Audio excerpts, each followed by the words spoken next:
Who recently received the Shanti Swarup Bhatnagar Award 2024 from Assam?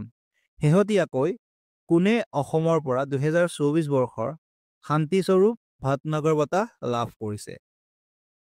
Correct এনচাৰটো হ'ব option B doctor পূৰবী শইকীয়া।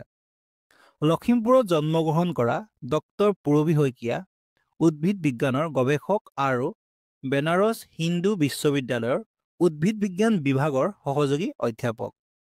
তেখেতে plant ecology, biodiversity conservation আৰু soil ইক'লজিৰ ওপৰত গৱেষণা কৰি এই বিৰল সন্মান লাভ কৰিছে। তেওঁ হৈছে এই বঁটা লাভ কৰা ষষ্ঠগৰাকী অসমীয়া। ফাৰ্ষ্ট 1989ত অসমৰ ডক্টৰ মিহিৰ কান্তি চৌধুৰীয়ে এই বঁটা লাভ কৰিছিলে আৰু শান্তিস্বৰূপ ভাটনগৰ বঁটা হৈছে বিজ্ঞানৰ ক্ষেত্ৰত প্ৰদান কৰা সৰ্বোচ্চ ভাৰতীয় সন্মান আৰু ফাৰ্ষ্ট এই বঁটা প্ৰদান কৰিছিলে 1958ত। Who was awarded the Assam Prakashan Parishad Literary Award 2024 for his book ধাৰ আৰু অন্যান্য গল্প? ধাৰ আৰু অন্যান্য গল্পৰ বাবে কোনে 2024 বৰ্ষৰ অসম প্ৰকাশন পৰিষদ সাহিত্য বঁটা লাভ কৰিছিল? কাৰেক্ট এনচাৰটো হ'ব অপশ্যন চি য়েচি দৰ্জিথংচী। তেওঁ মৌন উঠমুখৰ হৃদয় নামৰ উপন্যাসৰ বাবে 2005 চনত সাহিত্য একাডেমী বঁটা আৰু ভাষা ভাৰতী সাহিত্য পুৰস্কাৰ লাভ কৰিছিল আৰু পাপৰ পুখুৰী নামৰ গল্প সংকলনখনৰ বাবে তেওঁক অসম সাহিত্য সভাৰ বিষ্ণু ৰাভা বঁটা প্ৰদান কৰা হৈছিল। তেওঁ ৰচনা কৰা এক্সামৰ কাৰণে দৰকাৰী দুখন উপন্যাস হ'ল মৌন উঠমুখৰ হৃদয় আৰু সবকতা মানুহ। এই দুখন উপন্যাস বহুত দৰকাৰী হয়। লগতে মনত ৰাখিব লাগিব যে 2023 বৰ্ষত অসম প্ৰকাশন পৰিষদ বঁটা ডক্টৰ ধ্ৰুৱজ্যোতি বৰাক প্ৰদান কৰিছিল। Which village in Assam was recently recognized as the best tourism village in the craft category by the Ministry of Tourism? অসমৰ কোনখন গাঁও শেহতীয়াকৈ পৰ্যটন মন্ত্ৰালয়ৰ দ্বাৰা ক্ৰাফ্ট শিতানত শ্ৰেষ্ঠ পৰ্যটন গাঁও হিচাপে স্বীকৃতি লাভ কৰিছে? কাৰেক্ট এনচাৰটো হ'ব অপশ্যন বি শুৱালকুছি। ভাৰতৰ 36খন গাঁৱৰ ভিতৰত উত্তৰ পূৰ্বাঞ্চলৰ 5খন গাঁৱে বিভিন্ন শাখাত শ্ৰেষ্ঠ পৰ্যটন গাঁৱৰ খিতাপ অৰ্জন কৰিছে। ভাৰত চৰকাৰৰ পৰ্যটন মন্ত্ৰালয়ে বিশ্ব পৰ্যটন দিৱস উপলক্ষে 2024 চনৰ শ্ৰেষ্ঠ পৰ্যটন গাঁও প্ৰতিযোগিতাৰ বিজয়ীসকলৰ নাম ঘোষণা কৰিছে। ইয়াৰে উত্তৰ পূবৰ ত্ৰিপুৰা, মিজোৰাম, মেঘালয়, অসম, মণিপুৰ আদি ৰাজ্যই এই খিতাপ অৰ্জন কৰিছিল। ক্ৰাফ্ট কেটেগৰীত অসমৰ শুৱালকুছি আৰু মেঘালয়ৰ উমদেনে স্বীকৃতি লাভ কৰিছে। লগতে মনত ৰাখিব লাগিব যে শুৱালকুছি কামৰূপ জিলাত অৱস্থিত আৰু ইয়াত অসংখ্য হাতে বোৱা কাপোৰৰ উদ্যোগ থকা বাবে শুৱালকুছিক অসমৰ মানচেষ্টাৰ বুলি কোৱা হয় আৰু বস্ত্ৰ নগৰী বুলিও জনা যায়। ইয়াত তৈয়াৰ হোৱা মুগা, এৰী আৰু পাটৰ কাপোৰ পৃথিৱী বিখ্যাত। Which Gram Panchayat from Assam has won the second best Gao Panchayat award under the Nanaji Deshmukh Sarvottam Panchayat Satat Vikas Puraskar at the National Panchayat Awards 2024? 2024 বৰ্ষৰ ৰাষ্ট্ৰীয় পঞ্চায়ত বঁটা নানাজী দেশমুখ সৰ্বোত্তম পঞ্চায়ত সতত বিকাশ পুৰস্কাৰৰ অধীনত অসমৰ কোনখন গ্ৰাম পঞ্চায়তে দ্বিতীয় শ্ৰেষ্ঠ গাঁও পঞ্চায়ত বঁটা লাভ কৰিছে? কাৰেক্ট এনচাৰটো হ'ব অপশ্যন বি বেবেজিয়া ডিমৌ বাংঠাই গ্ৰাম পঞ্চায়ত। ৰিচেণ্টলি 2024 চনৰ নানাজী দেশমুখ ৰাষ্ট্ৰীয় পঞ্চায়ত পুৰস্কাৰ অসমৰ দুখন গাঁও পঞ্চায়তে লাভ কৰে। শ্ৰেষ্ঠ শিশু অনুকূল গাঁও পঞ্চায়ত বঁটা লাভ কৰে মাজুলীৰ জেংৰাই গাঁও পঞ্চায়তে আৰু নগাঁও জিলাৰ বেবেজিয়া ডিমৌ বাংঠাই গাঁও পঞ্চায়তে দ্বিতীয় শ্ৰেষ্ঠ গাঁও পঞ্চায়ত বঁটা লাভ কৰে। এই পইণ্টকেইটা এক্সামৰ কাৰণে বহুত দৰকাৰী। Who was conferred with the Drupadi Assamia Bhasha Award at the Guwahati Literature Festival 2024? 2024 বৰ্ষৰ ধ্ৰুপদী অসমীয়া ভাষা বঁটা কাক প্ৰদান কৰা হৈছিল? কাৰেক্ট এনচাৰটো হ'ব অপশ্যন এ ডক্টৰ নগেন শইকীয়া। লগতে মনত ৰাখিব লাগিব যে তেখেতে ৰচনা কৰা আন্ধাৰত নিজৰ মুখ গল্প সংকলনখনৰ বাবে তেখেতক 1997ত সাহিত্য একাডেমী বঁটা প্ৰদান কৰিছিল। আৰু অসমীয়া মানুহৰ ইতিহাস গ্ৰন্থখন তেখেতে ৰচনা কৰা। এই দুখন বুকছ এক্সামৰ কাৰণে বহুত দৰকাৰী। এতিয়া আহিছোঁ নেক্সট কুৱেশ্যনলৈ।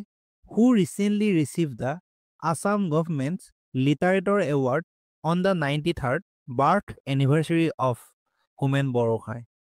শেহতীয়াকৈ হোমেন বৰগোহাঁইৰ 93 সংখ্যক জন্মদিনত অসম চৰকাৰৰ 2024 বৰ্ষৰ সাহিত্যিক বঁটা কোনে লাভ কৰিছে? কাৰেক্ট এনচাৰটো হ'ব option B, Sarat Chandra Chiring Phukan. Was conferred the prestigious Dr. Bhupen Hazarika Cultural Award for 2024-25 কাক 2024-25 বৰ্ষৰ বাবে সন্মানীয় ডক্টৰ ভূপেন হাজৰিকাৰ সাংস্কৃতিক বঁটা প্ৰদান কৰা হৈছিল? কাৰেক্ট এনচাৰটো হ'ব অপশ্যন বি, স্নেহলতা দাস। তাৰ পাছত Dhruvajyoti Bora own the Sahitya Akademi award for which of the following novels? তলৰ কোনখন উপন্যাসৰ বাবে ধ্ৰুৱজ্যোতি বৰাই সাহিত্য একাডেমী বঁটা লাভ কৰিছিল? কাৰেক্ট এনচাৰটো হ'ব অপশ্যন এ, কথা ৰত্নাকৰ। কথা ৰত্নাকৰ উপন্যাসৰ বাবে তেখেতক 2009 চনত সাহিত্য একাডেমী বঁটা প্ৰদান কৰা হৈছিল। লগতে মনত ৰাখিব লাগিব যে ইনাৰ লেণ্ডস্কেপছ গ্ৰন্থখনৰ বাবে তেখেতক 2023 চনত অসম প্ৰকাশন পৰিষদ বঁটা প্ৰদান কৰা হৈছিল। Which year has the Assam Cabinet approved to be celebrated as the Year of Reading? অসমৰ মন্ত্ৰীসভাই কোনটো বছৰক কিতাপৰ বৰ্ষ হিচাপে পালন কৰিবলৈ অনুমোদন জনাইছে? কাৰেক্ট এনচাৰটো হ'ব option B, 2025। The Assam government has decided to rename which airport as Gurudev Kalicharan Brahma Airport? Assam চৰকাৰে কোনটো বিমানবন্দৰৰ নাম সলনি কৰি গুৰুদেৱ কালীচৰণ ব্ৰহ্ম বিমানবন্দৰ বুলি সিদ্ধান্ত লৈছে? কাৰেক্ট এনচাৰটো হ'ব অপশ্যন চি, ৰূপসী এয়াৰপোৰ্ট, ৰূপহী বিমানবন্দৰ। ৰূপহী বিমানবন্দৰ ধুবুৰী জিলাত অৱস্থিত। Who recently made history as Assam's first certified female sailor? অসমৰ প্ৰথম মহিলা চেইলৰ হিচাপে শেহতীয়াকৈ কোনে ইতিহাস ৰচনা কৰিছিল? কাৰেক্ট এনচাৰটো হ'ব অপশ্যন চি, নিশামণি বৰা। অসম কন্যা গোলাঘাট জিলাৰ সৰু পথাৰৰ নিশামণি বৰাই তামিলনাডুত অনুষ্ঠিত 2024 বৰ্ষৰ কাইট বৰ্ডিং চেম্পিয়নশ্বিপত জয়ী হৈ সোণৰ পদক লাভ কৰিছিল। আৰু ইয়াৰ লগে লগে তেওঁ কাইট বৰ্ডিং শাখাত অসমৰ পৰা প্ৰতিনিধিত্ব কৰা প্ৰথমগৰাকী চেইলৰত পৰিণত হৈছে। সাগৰৰ বুকুত দুঃসাহসিক ক্ৰীড়াত অংশগ্ৰহণ কৰি বিজয়ী হৈ চেইলিঙৰ দৰে দুঃসাহসিক ক্ৰীড়াত অংশগ্ৰহণ কৰা তেওঁ হ'ল অসমৰ প্ৰথমগৰাকী মহিলা খেলুৱৈ। The upcoming Guwahati north Guwahati bridge will be officially name which of the following? তলত দিয়া কোনটো নামেৰে আগন্তুক গুৱাহাটী উত্তৰ গুৱাহাটী দলংখনৰ নাম আনুষ্ঠানিকভাৱে ৰখা হয়? কাৰেক্ট এনচাৰটো হ'ব অপশ্যন চি, কুমাৰ ভাস্কৰ বৰ্মা সেতু। বৰ্তমান ব্ৰহ্মপুত্ৰৰ ওপৰত নিৰ্মাণ হৈ থকা গুৱাহাটী আৰু উত্তৰ গুৱাহাটী সংযোগ কৰা দলংখন কুমাৰ ভাস্কৰ বৰ্মা সেতু নামেৰে নামাকৰণ কৰা হৈছে। Who was recently elected as the new president of Assam Sahitya Sabha? শেহতীয়াকৈ অসম সাহিত্য সভাৰ নতুন সভাপতি হিচাপে কোন নিৰ্বাচিত হৈছিল? কাৰেক্ট এনচাৰটো হ'ব অপশ্যন চি, বসন্ত কুমাৰ গোস্বামী। ৰিচেণ্টলি 2024 পৰা 2026 বৰ্ষৰ বাবে বসন্ত কুমাৰ গোস্বামীক অসম সাহিত্য সভাৰ সভাপতি হিচাপে নিৰ্বাচিত কৰিছে। প্ৰতি দুবছৰ মূৰে মূৰে অসম সাহিত্য সভাৰ নিৰ্বাচন অনুষ্ঠিত হয়। লগতে মনত ৰাখিব লাগিব যে ইয়াৰ আগতে অসম সাহিত্য সভাৰ সভাপতি আছিল সূৰ্যকান্ত হাজৰিকা। 1917 চনৰ ডিচেম্বৰত শিৱসাগৰ জিলাত অসম সাহিত্য সভাৰ প্ৰথম অধিৱেশন অনুষ্ঠিত হৈছিল আৰু ইয়াত সভাপতিত্ব কৰিছিল পদ্মনাথ গোহাঁই বৰুৱা। গতিকে অসম সাহিত্য সভাৰ প্ৰথম সভাপতি আছিল পদ্মনাথ গোহাঁই বৰুৱা। অসম সাহিত্য সভাৰ প্ৰতিষ্ঠাপক সম্পাদক আছিল শৰৎ চন্দ্ৰ গোস্বামী আৰু অসম সাহিত্য সভাৰ প্ৰধান কাৰ্যালয় যোৰহাটৰ চন্দ্ৰকান্ত সন্দিকৈ ভৱনত অৱস্থিত। The Assam Olympic Association has recently decided to introduce a prestigious national level award to honor who is renowned Olympic medalist from Assam for her contribution to sports. Assam Olympic সন্থাই শেহতীয়াকৈ ক্ৰীড়া ক্ষেত্ৰত আগবঢ়োৱা অৱদানৰ বাবে অসমৰ কোনগৰাকী প্ৰখ্যাত অলিম্পিক পদক বিজয়ীক সন্মান জনাই ৰাষ্ট্ৰীয় পৰ্যায়ৰ এক সন্মানীয় বঁটা প্ৰৱৰ্তন কৰাৰ সিদ্ধান্ত লৈছে। কাৰেক্ট এনচাৰটো হ'ব option C Lovlina Borgohain. In the recent unveiled new Lady Justice statue by the Supreme Court, what was replaced in place of the sword? উচ্চতম ন্যায়ালয়ে শেহতীয়াকৈ উন্মোচন কৰা নিউ লেডি জাষ্টিছৰ মূৰ্তিটোত তৰোৱালৰ ঠাইত কি সলনি কৰা হ'ল? কাৰেক্ট এনচাৰটো হ'ব অপশ্যন চি কনষ্টিটিউশ্যন সংবিধান। শেহতীয়াকৈ উচ্চতম ন্যায়ালয়ৰ পুথিভঁৰালত উন্মোচন কৰা হৈছে লেডি অফ জাষ্টিছৰ নতুন প্ৰতিমূৰ্তি। ইয়াৰ পূৰ্বে প্ৰতিমূৰ্তিটোৰ চকুত কাপোৰ বন্ধা আছিলে, কিন্তু এতিয়া সেইটো কাপোৰ আঁতৰাই দিয়া হৈছে। চ' সেইটো পইণ্ট দৰকাৰী। আৰু ইয়াৰ লগতে পূৰ্বতে হাতত আছিল তৰোৱাল, চ' এতিয়া আছে সংবিধান। চ' এইটো বহুত important. Who was awarded the Pratima Barua Pandey memorial award 2024? 2024 বৰ্ষৰ প্ৰতিমা বৰুৱা পাণ্ডে সোঁৱৰণি বঁটা কাক প্ৰদান কৰা হৈছিল?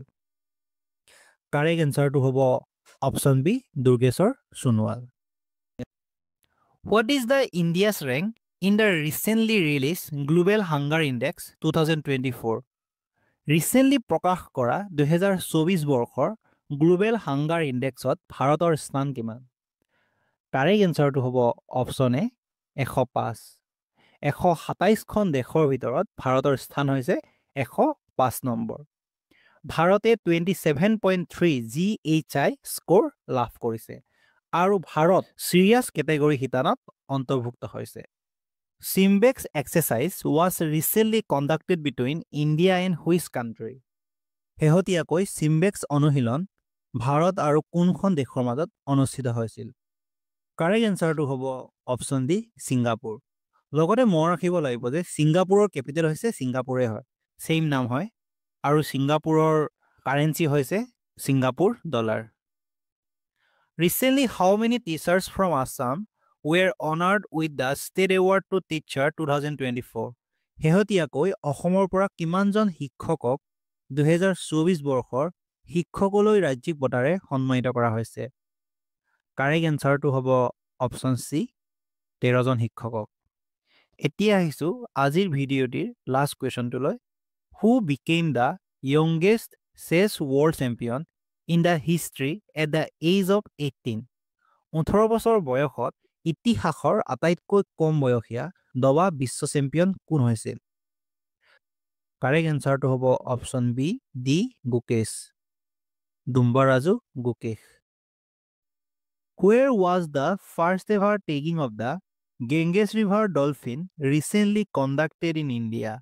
ভাৰতত শেহতীয়াকৈ গংগা নদীৰ ডলফিনৰ প্ৰথম টেগিং ক'ত কৰা হৈছিল? কাৰেক্ট এনচাৰটো হ'ব অপশ্যন চি আছাম, অসমত। অসমত প্ৰথমবাৰৰ বাবে গংগা নদীৰ ডলফিন মানে শিহুক টেগ কৰা হৈছে আৰু এইটো বন্যপ্ৰাণী সংৰক্ষণৰ ক্ষেত্ৰত এক ঐতিহাসিক কৃতিত্ব।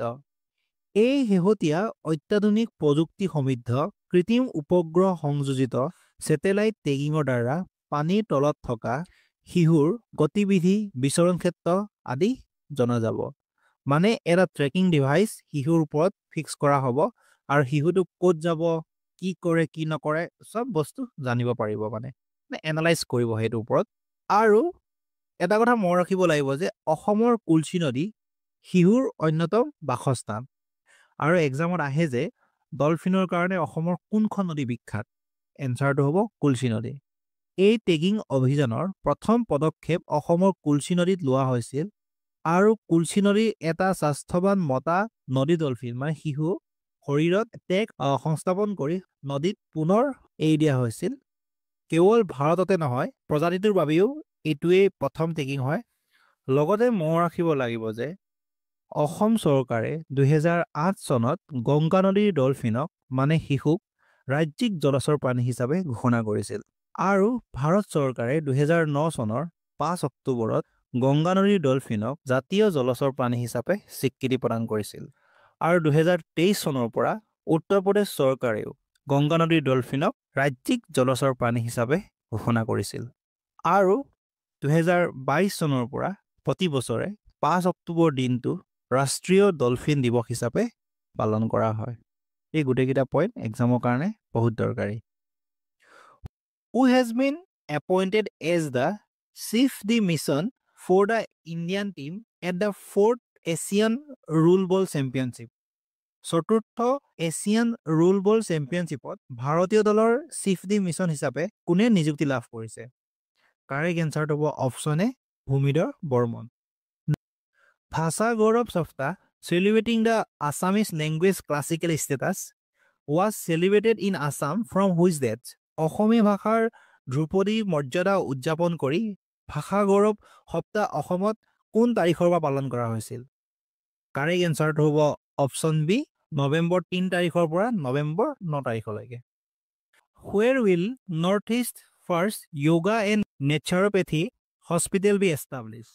উত্তৰ পূবৰ প্ৰথমখন যোগ চিকিৎসা হস্পিটেল ক'ত প্ৰতিষ্ঠা হ'ব কাৰেক্ট এনচাৰটো হ'ব option B Dibrugarh Who won the bronze medal for India in the women's 73 kg category at the 2024 Asian Taekwondo Championships 2024 বৰ্ষৰ এছিয়ান টাইকোৱাণ্ডো চেম্পিয়নশ্বিপত মহিলাৰ 73 কেজি শাখাত ভাৰতৰ হৈ ব্ৰঞ্জৰ পদক কোনে লাভ কৰিছিল কাৰেক্ট এনচাৰটো হ'ব option A Rodali Barua the Jyotiprasad Agarwala Shilpi Sanman 2024 was awarded to which of the following individuals কোনজন ব্যক্তিক 2024 বৰ্ষৰ জ্যোতিপ্ৰসাদ আগৰৱালা শিল্পী সন্মান প্ৰদান কৰা হয় কাৰেক্ট এনচাৰটো হ'ব option D Ramen Choudhury Which of the following traditional sports was introduced under government guidelines in Assam for the first time in January 2024? 2024 চনৰ জানুৱাৰী মাহত প্ৰথমবাৰৰ বাবে অসমত চৰকাৰী নিৰ্দেশনাৰ অধীনত তলৰ কোনটো পৰম্পৰাগত ক্ৰীড়া প্ৰৱৰ্তন কৰা হৈছিল কাৰেক্ট এনচাৰটো হ'ব অপশ্যন বি বাফেলো ফাইট মজুছ Which state secretariat has recently become India's first eco-friendly state government headquarters? শেহতীয়াকৈ কোনখন ৰাজ্যৰ সচিবালয় ভাৰতৰ প্ৰথম পৰিৱেশ অনুকূল ৰাজ্য চৰকাৰৰ মুখ্য কাৰ্যালয়ত পৰিণত হৈছে কাৰেক্ট এনচাৰটো হ'ব option C Assam Assam Which of the following routes in Assam under the Uran scheme has the cheapest airfare? UDAN আঁচনিৰ অধীনত অসমৰ কোনটো পথৰ বিমান ভাড়া আটাইতকৈ কম কাৰেক্ট এনচাৰটো হ'ব option B Lilabari to Tezpur so first আমি গম পাব লাগিব উড়ান স্কিমৰ ফুল ফৰ্মটো কি এক্সামৰ কাৰণে বহুত দৰকাৰী হয় উড়ান স্কিমৰ ফুল ফৰ্মটো হৈছে উৰে দেশ কা আম নাগৰিক সো এইটো পইণ্ট বহুত ইম্পৰ্টেণ্ট আৰু মনত ৰাখিব লাগিব যে লীলাবাৰীৰ পৰা তেজপুৰলৈ বিমান ভাড়া হৈছে 150 টকা আটাইতকৈ চিপেষ্ট হয় আটাইতকৈ কম আৰু এইটো ফ্লাইট অপাৰেট কৰে Alliance Air Which writer won the Munin Barkotoki literary award in 2023 2023 বৰ্ষত কোনজন সাহিত্যিকে মুনিন বৰকটকী সাহিত্য বঁটা লাভ কৰিছিল কাৰেক্ট এনচাৰটো হ'ব option C Nayanjyoti Sarma Where was the first ever Digital India Future Skills Summit held? প্ৰথমবাৰৰ বাবে ডিজিটেল ইণ্ডিয়া ফিউচাৰ স্কিল সন্মিলন ক'ত অনুষ্ঠিত হৈছিল কাৰেক্ট এনচাৰটো হ'ব option B Guwahati In which year did the Assam state fruit কাজি নেমু receive the GI tag? অসমৰ জাতীয় ফল কাজি নেমুৱে কোন বছৰত ভৌগোলিক সূচক টেগ লাভ কৰিছিল কাৰেক্ট এনচাৰটো হ'ব অপশ্যন এ 2019 চন Which reserve forest was recently declared as Assam's 18 wildlife sanctuary? শেহতীয়াকৈ কোনখন সংৰক্ষিত বনাঞ্চল অসমৰ 18 সংখ্যক বন্যপ্ৰাণী অভয়াৰণ্য হিচাপে ঘোষণা কৰা হৈছে কাৰেক্ট এনচাৰটো হ'ব অপশ্যন বি পোবা ৰিজাৰ্ভ ফৰেষ্ট অসমত টোটেল 17খন বন্যপ্ৰাণী অভয়াৰণ্য আছে ৰিসেন্টলি পোবাক 18 নম্বৰ বন্যপ্ৰাণী অভয়াৰণ্য হিচাপে ঘোষণা কৰিছে পোবা অভয়াৰণ্য ধেমাজি জিলাৰ জুনাইত অৱস্থিত 100 বছৰ পূৰ্বে 1924 তে পোবা ৰিজাৰ্ভ ফৰেষ্ট হিচাপে স্বীকৃতি পাইছিল এই অভয়াৰণ্যখনৰ টোটেল এৰিয়া হ'ল 257.29 স্কোৱাৰ কিলোমিটাৰ। আৰু এই অভয়াৰণ্যত বিলুপ্তপ্ৰায় লাজুকী বান্দৰ পোৱা যায়। এতিয়া আমি এক্সামৰ কাৰণে দৰকাৰী কেইটামান বন্যপ্ৰাণী অভয়াৰণ্যৰ বিষয়ে কুইকলি ডিছকাছ কৰিম। চক্ৰশিলা বন্যপ্ৰাণী অভয়াৰণ্য কোকৰাঝাৰ জিলাত অৱস্থিত আৰু এই অভয়াৰণ্য সোণালী বান্দৰৰ কাৰণে বিখ্যাত। Pobitora wild life century Morigaon জিলাত অৱস্থিত আৰু ইয়াত এশিঙীয়া গঁড়ৰ ঘনত্ব পৃথিৱীৰ ভিতৰতে আটাইতকৈ বেছি। গৰমপানী wild life century Karbi Anglong জিলাত অৱস্থিত আৰু ইয়াত গৰমপানীৰ উঁহ আৰু জলপ্ৰপাত আছে। লাওখোৱা অভয়াৰণ্য নগাঁও জিলাত আছে। Barnadi wild life century Udalguri জিলাত আছে আৰু এই অভয়াৰণ্য ফৰ্ম হৈছিলে হিস্পিত হাড়ে আৰু নলগাহৰি সংৰক্ষণৰ বাবে। চ' হিস্পিত হাড়ে আৰু নলগাহৰিৰ কাৰণে ফেমাছ অভয়াৰণ্যখনৰ নাম হৈছে বৰনদী অভয়াৰণ্য। এই পইণ্ট দৰকাৰী হয়। আমচাং ৱাইল্ড লাইফ চেঞ্চুৰী আৰু দীপৰ বিল ৱাইল্ড লাইফ চেঞ্চুৰী কামৰূপত আছে আৰু দীপৰ বিল হৈছে একমাত্ৰ অসমৰ ৰামচাৰ ছাইট। লগতে বুঢ়া চাপৰি আৰু সোণাই ৰূপাই এই দুয়োখন অভয়াৰণ্য শোণিতপুৰ জিলাত অৱস্থিত। লগতে মনত ৰাখিব লাগিব যে হলুংপাৰ গিবন অভয়াৰণ্য যোৰহাট জিলাত আছে আৰু পানীদিহিং পক্ষী উদ্যান শিৱসাগৰ জিলাত আছে। এই গোটেইকেইটা এক্সামত আহি থাকে আৰু এক্সামৰ কাৰণে বহুত দৰকাৰী হয়। Which film won the Best Music Album at the Filmfare Awards Assamese 2024? Filmfare Awards অসমীয়া 2024ত কোনখন ছবিয়ে শ্ৰেষ্ঠ সংগীত এলবামৰ সন্মান লাভ কৰে? কাৰেক্ট এনচাৰটো option C the slam book.